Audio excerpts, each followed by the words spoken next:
করেছেন যাকেই মনোনয়ন দেওয়া হবে ভালো মন্দ বিবেচনা করার সেটা জনগণের।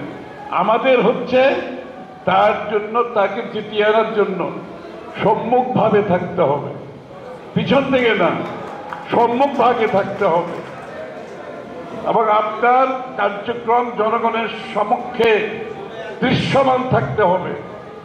এটা হচ্ছে শহীদ জিয়ার সৈনিকের কাজ, এটা হচ্ছে বেগম খালেদা জিয়ার সৈনিকের কাজ, এটা হচ্ছে তারেক রহমানের সৈনিকের কাজ।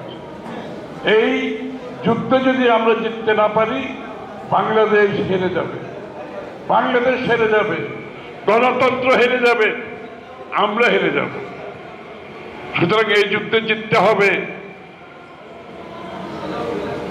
আমি বেশি বক্তব্য রাখবো না।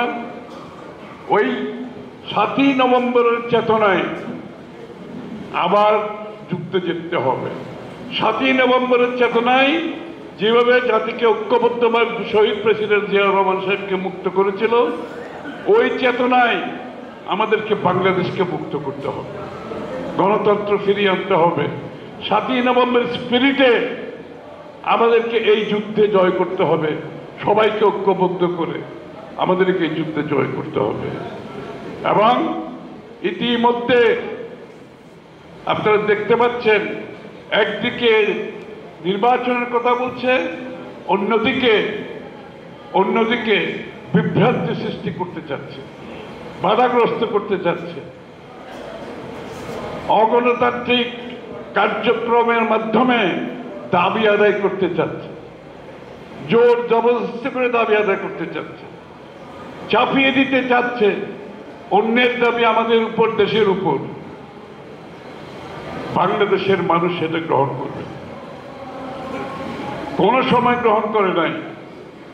কারো কিছু থাকলে আপনার নির্বাচনী ম্যানিফেস্টোতে নিয়ে জনগণের কাছে যান, আরেকজনের উপর চাপিয়ে দেওয়ার চেষ্টা করবেন না, ওই জোর জবরদস্তি করে শেখ হাসিনার পথে চলবেন না। আপনার মতামত আপনার জন্য, কিন্তু জনগণ সিদ্ধান্ত নেবে কাদের পক্ষে, কার মতামতে, কাদের ম্যানিফেস্টো দেখে, কাদের আগামী দিনের কর্মসূচি দেখে, রূপরেখা দেখে তাদেরকে নির্বাচিত করবে। এই জন্য আমরা কিন্তু, আপনার লক্ষ্য করেছেন, আমরা কারো মুখোমুখি হচ্ছি না, আমরা কিন্তু কোনো সাংঘর্ষিক রাজনীতিতে যাচ্ছি না, কারণ বিএনপি গণতন্ত্রে বিশ্বাস করে। এই জন্য আমরা অনেক কিছু গ্রহণ না করেও সহ্য করে যাচ্ছি, গ্রহণ না করে